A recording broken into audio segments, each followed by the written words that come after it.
everybody, welcome back. It's Joe White here at Get Life Coaching, and welcome to another edition of Live Free.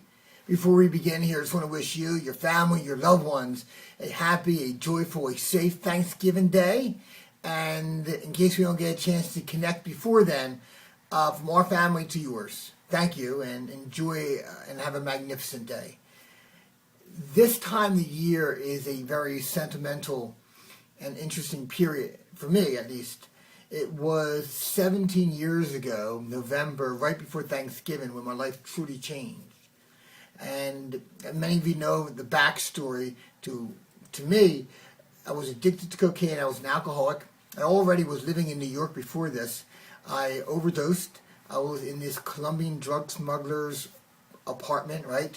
I overdosed. I stopped breathing. My heart stopped. They called 911 and drugged me outside.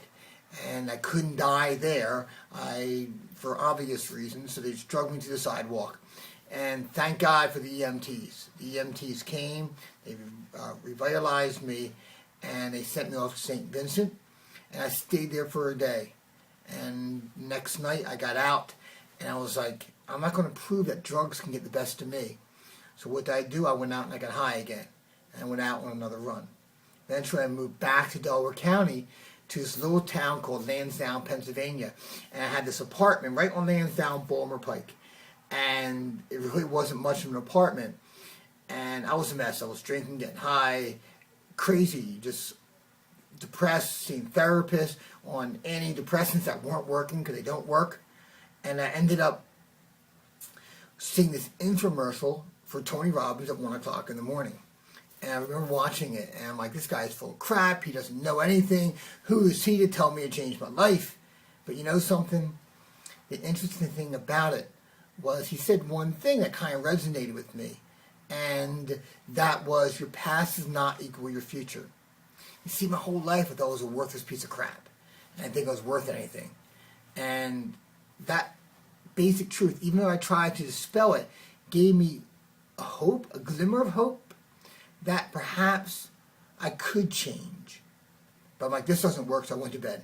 Got up, went through my day. 1 o'clock in the morning comes, same infomercial, I'm watching again.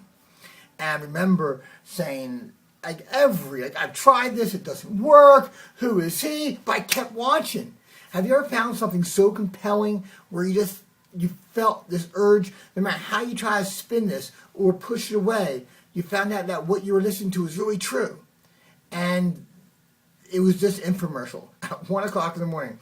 But I wasn't going to buy. I wasn't going to be the fool. So I went to bed, got up the next morning, did my thing. 1 o'clock in the morning. Don't ask me why things happen in 3.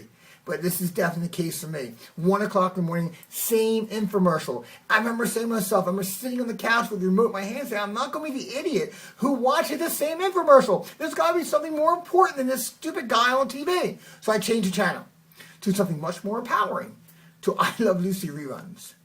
And I kept going back and forth, kind of like a car wreck, right? I just couldn't stop going back. I couldn't stop thinking about what I was hearing. And eventually it ended, and I got up to go to bed, and I took 2 steps from my living room to my dining room to my kitchen. It was very small. And I remember asking myself, what if it worked? And my brain goes, but it won't work. You tried everything. And I said, I know, but what if it did work? And I said, well, if it worked, I would change my life. I would get off cocaine. See, I thought all my problems was the cocaine. It wasn't the other drugs or the alcohol or all the emotional aspects. The drugs were just a symptom. I didn't know any better. I just knew if I got off cocaine, I could change my life. I said, you know what? I got to buy these. I cannot live this way. I had this moment of sanity. It was so amazing looking back. I didn't hit rock bottom. Hell, dying, that's a rock bottom. Losing everything, that's a rock bottom. I was nowhere near at rock bottom. But for some reason, whether it was my creator or my heart or my soul or whatever, I paid attention, at least for those 3 hours on those 3 consecutive nights. And I said, then in that case, if that would change everything, if I could get off cocaine, I'm going to buy them. And that's how I buy them tomorrow. And I don't know what inside of me, this moment of sanity came in. And I said, you know what, if I wait until tomorrow, I won't buy them. I got to do it now. I literally picked up the phone, dialed it, and bought the tapes. And they came, and I listened to them. I listened to them over and over again, but I still used. I tried my best, and I started changing, but I would, every 14 days I would go back. I would drink, and I was such a mess. I remember doing this thing called a swish pattern. I had no idea what I was doing, but I kept doing it over and over again. And then eventually, a few months later, I had enough pain, and I found a 12-step program. And I went to one meeting. I remember going to a meeting. My third meeting, went to this guy. I said, "Yo, I think I can drink, but not get high." And a guy named Mick, and Mick goes, "But Joe, you can't. You can't." I said, "Yes, I can." He goes, No. We suffer from disease of addiction, blah, blah, blah. Drugs and alcohol, it's all the same. I said, "No, I can drink." And he goes, "Keep coming back." I went out, I drank, got high, and I came back. And of all days to pick for a clean day, it was St. Patty's Day, 1994. And I tell you this to share with you, because I always get emotional this time of the year just thinking back.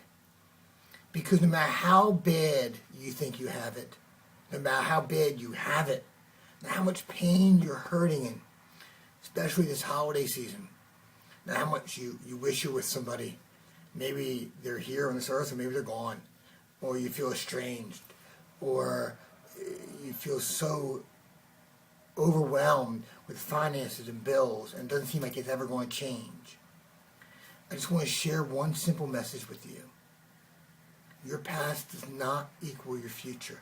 Those same words that changed my life perhaps will resonate in your soul now. See, what you did a moment ago, 5 minutes ago, 10, 30, a day, a week, a month, a year, a decade. Right now is a new moment. Right now you can make a new choice, a whole new action. You can change your life, and change your life begins on the commitment. Look, when someone who's 50 pounds overweight, their life doesn't change when they lose all that weight. They change the moment they decide to never go back to who or where they were again. My life changed November 1993 because I bought those tapes. It took me a few months to get clean. But you know what? It changed in that moment. There's power in that moment. And sometimes we don't see the results, but we're growing from the inside out. You take a little seed, you put it in dirt, you water it, you nurture it, you talk to it, you send it love, you do everything it needs, but you don't see anything. Is it not growing? I don't think so. I think it's growing, but just don't see it yet because it's growing roots. Because without roots, the plant can never stand. The wind, the rain, the elements would knock it over. So believe in the fact that we all have the ability to change. No matter where we're at, no matter if we're at our lowest low, or we're just waiting for something better to come along. But unless you believe it, unless you believe that right now is a new moment, that every moment, it doesn't matter how many times you failed, or how many times you didn't get what you wanted, or things didn't work out. Perhaps all this is leading up to this moment where right now things have changed because you say, I'm burning my boat. There's no going back. This is a must for me. When you decide at that level, lives change. And it's not something that I can do, it's something that we all can do. Because we all have that ability. But you can't do it when it makes it too easy to go back. You can't do it when you have excuses and stories and reasons. At some point, you must decide that what you are inside is greater than any problem, any challenge. And you may not know how to get there, but maybe it's a faith in you that will get you there, that will drive you there, that will keep you there no matter how many times you get knocked down, that you stand up and you rise and you become stronger. When you do that, your life changes. Is it hard work? Certainly. But life's about growing. So that you can grow and share. As I share my story with you, you will share your story with someone else. So now wherever you are in your life, like I said, no matter if you're in winter and things must change, you're in spring and you're waiting for summer, summer you want more. Grow. Become more and share that abundance and love with everyone else. Thank you so much for enjoying listening. I hope that you have a great Thanksgiving. So next time, live free. I'm Joe White saying bye-bye.